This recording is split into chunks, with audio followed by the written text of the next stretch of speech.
Picchi di 40 gradi, caldo africano e raccolti sempre più in difficoltà. Questo è lo scenario allarmante di un'estate dalle temperature inclementi, dove la pioggia ormai sembra essere un miraggio.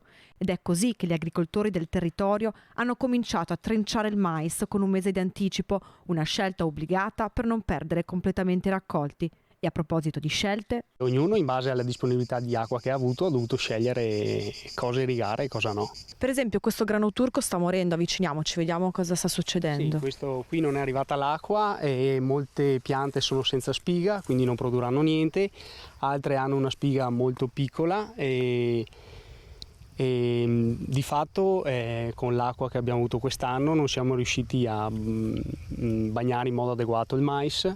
Oltretutto abbiamo dovuto scegliere di bagnare solo il mais e lasciar perdere i prati, quindi concentrarci sul mais, anche perché è l'anno in cui ci è costato molto di più coltivarlo, perché i prezzi sono aumentati, soprattutto gasolio e concimi.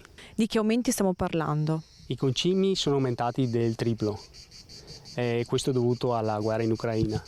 Siamo arrivati a pagarlo oltre i 100 euro al quintale, a fronte di prezzi di 30-40 euro al quintale, che era la norma.